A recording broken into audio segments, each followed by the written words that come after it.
गई शंभु पहे मात भवानी। मात भवानी। तुलसीदास जी कह रहे हैं मेरी माता पार्वती भोले बाबा के समीप गई।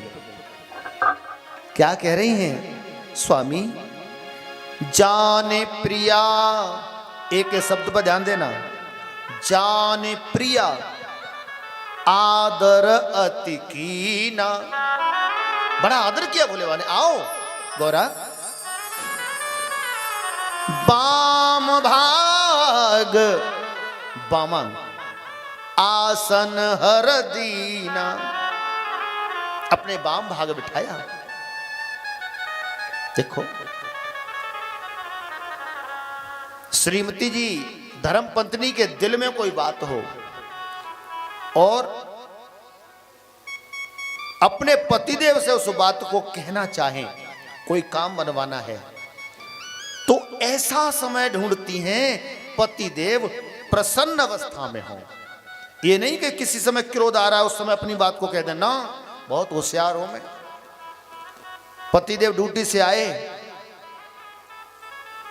और बैग भी नहीं रखा ढंग से, एकदम कह दें जी सुनो हमें 50,000 रुपए की जरूरत है, शादी आ गई है मायके में, तो बताओ। पतिदेव बैठ भी नहीं पाए, क्या 50,000 रुपए मिल जाएंगे तुम्हें? हा? समय भी देखना पड़ता है। ऐसी भूल नहीं करती माताएं बहनें बिल्कुल। ये बात कब कही जाती है? बैठो जी आ गए। हाँ आज का दिन कैसा रहा? बहुत बढ़िया रहा। पानी पियो। चाय लाई बना के। 2 बार पूछा क्यों जी चाय कैसी बनी है? हम बढ़िया बनिया तो जादू कर दिया तूने, बहुत अच्छी बनी है। अच्छा तो खाना तैयार है, खाना लगा दूं? हाँ हाँ लगा दो, भूख भी लगी है।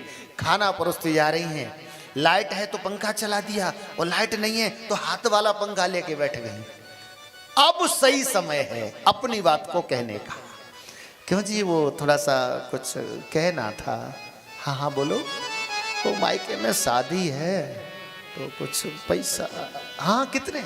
ज्यादा ना, 50,000 बहुत है। अच्छा कोई बात ना, वो कल वाले आए थे ना मामे से ले लियो। सही समय पे मांगा तो फटाफट से मंजूरी हो गई।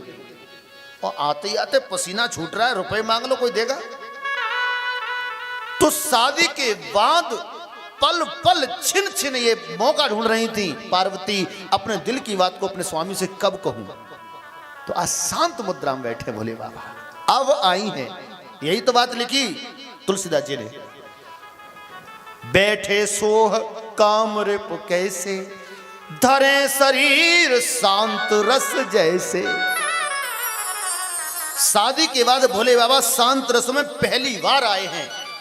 तब तक कहने का मौका नहीं मिला, तुरंत आ गई। पार्वती भल अवसर जानी। बोलिए समय ठीक है।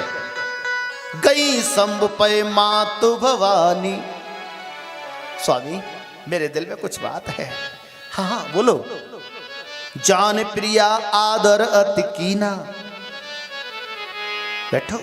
बाम भाग आसन हर दीना। आसन हर दीना। बैठी शिव समीप हर साई।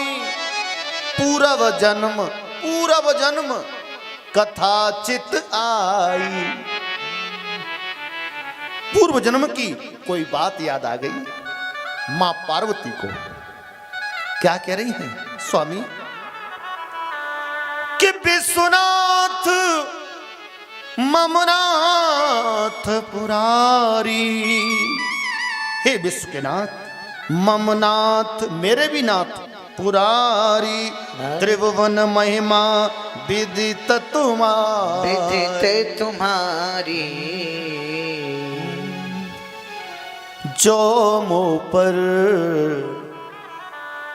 प्रसन्न सुख राशि। जो मुँह पर प्रसन्न राशि। श्री राम जय राम जय जय राम। श्री राम जय राम जय जय राम।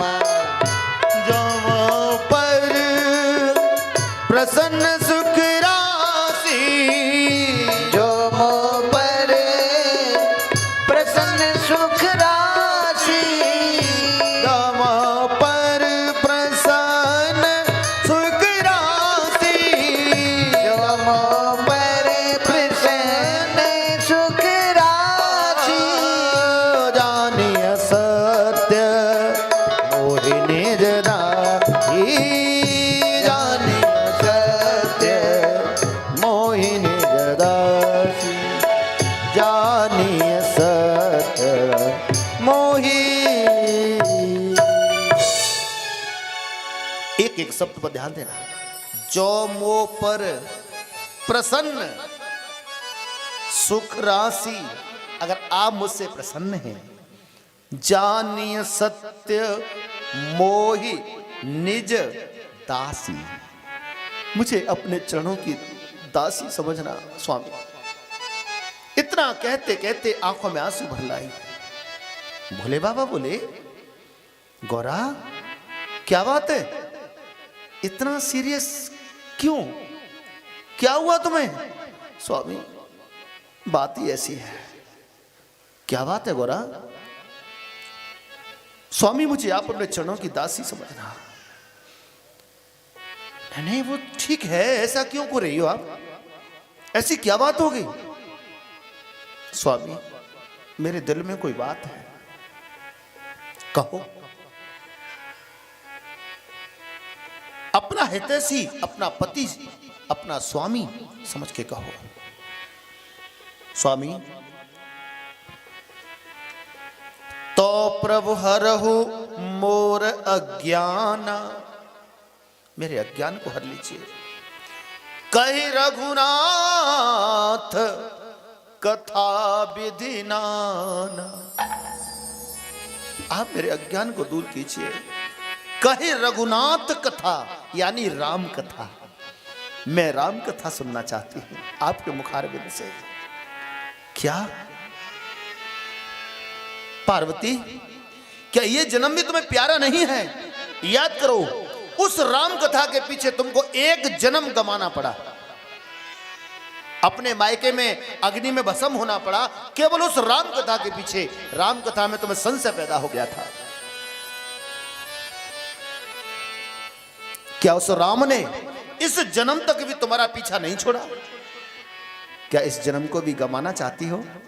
नहीं स्वामी, पहले मुझे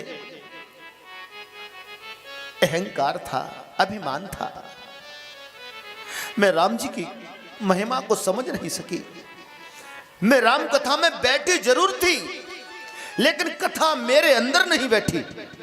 सिर्फ भगवान की कथा में बैठ करके कल्याण नहीं हो सकता, ये सच है। जब तक कथा की चार बातें तुम्हारे अंदर नहीं बैठेंगी। बताइए गलत तो नहीं कह रहा हूं? केवल कथा में बैठ के उद्धार किसी का नहीं हो सकता।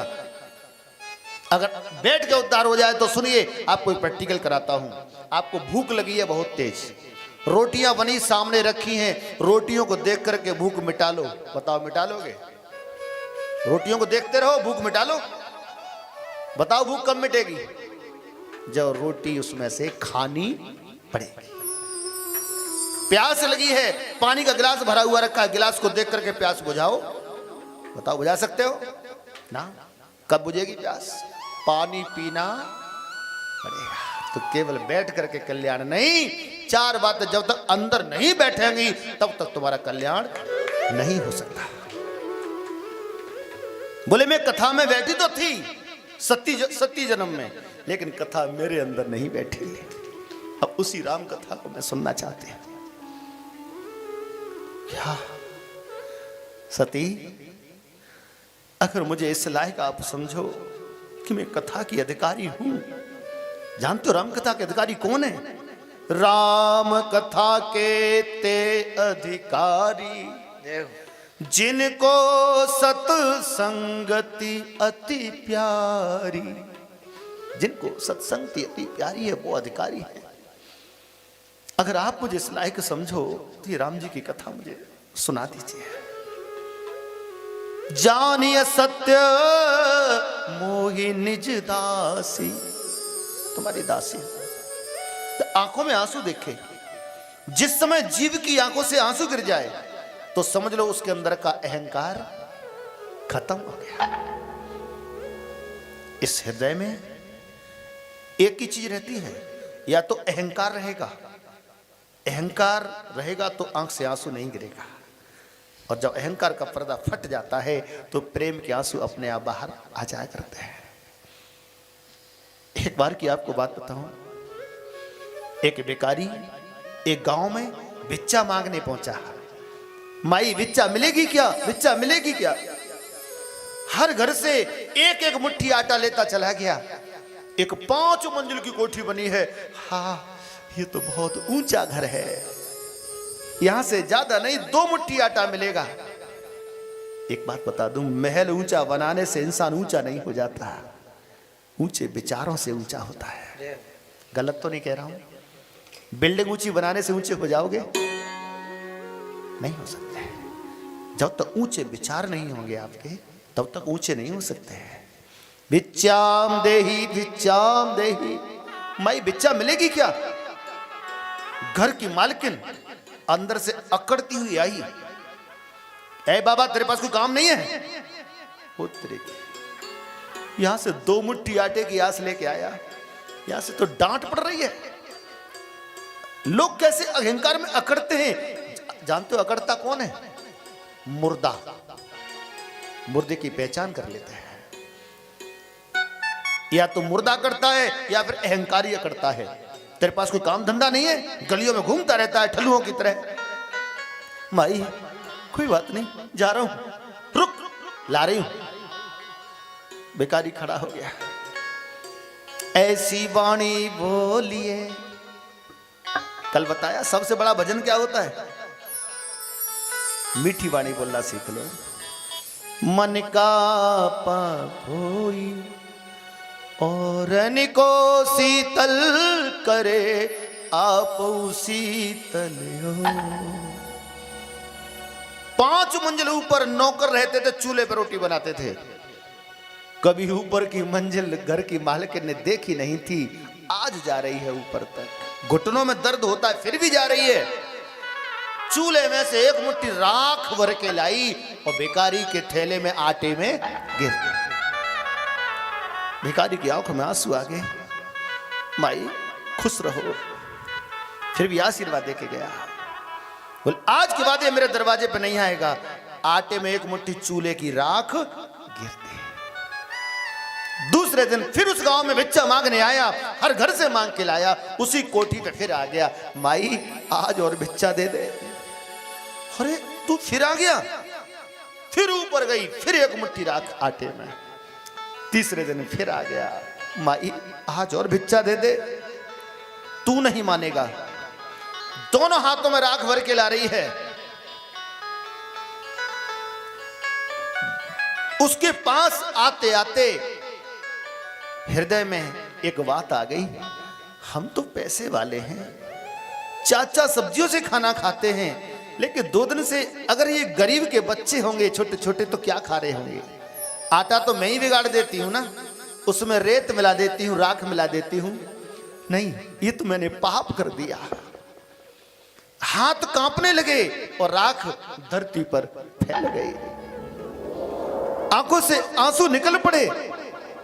जब अहंकार का पर्दा जब फटा तो आंखों से प्रेम के आंसू बाहर आए। बाबा, मुझे माफ कर दे बाबा, मुझसे बहुत बड़ी गलती हो गई। 2 दिन से मैं तेरे आटे को खराब कर देती हूं, तेरे बच्चे भूखे मर रहे होंगे।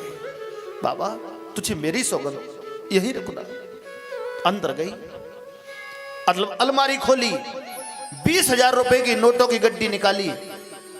उसके लिए 20,000 रुपए 20 रुपए के बराबर थे। मन में सुस्ती आ रही है। बाबा से कहूंगी, बाबा इन पैसों से अपने बच्चों के लिए 6 महीने का राशन खरीद लेना, तो मैं समझ लूंगी भगवान ने मुझे माफ कर दिया। बाबा, लो ये पैसे ले जाओ, 6 महीने का राशन मेरी ओर से खरीद लेना बच्चों के लिए, तो मैं समझूंगी भगवान ने मुझे माफ कर दिया। जब ये रुपए की गड्डी देने लगी तो सच में वो दरवाजे पे कोई भिखारी नहीं था, दरवाजा खाली पड़ा है। बाबा बाबा, ये बाबा कहाँ गए? पूरे गांव में भाग रही, गली गली भाग रही है, बाबा बाबा कहाँ हो? जानते हो वो कोई भिखारी नहीं था, मेरे राम जी भिखारी का रूप लेके गए थे। वो तो कुछ सुधारने के लिए केवल उसको गए थे। ना जाने किस वेश में नारायण आ जाए, नारायण आ जाए। आज उस दिन से कोई भी भिखारी मिलता बिना भोजन खिलाए, बिना दक्षिणा दिए जाने नहीं देते। वही इंसान बुरा था, वही इंसान अच्छा हो गया। अच्छा बुरा कुछ नहीं होता, विचार अच्छे आ जाएं तो वो इंसान अच्छा हो जाता है। स्वामी, मुझे अपने चरणों की दासी समझना।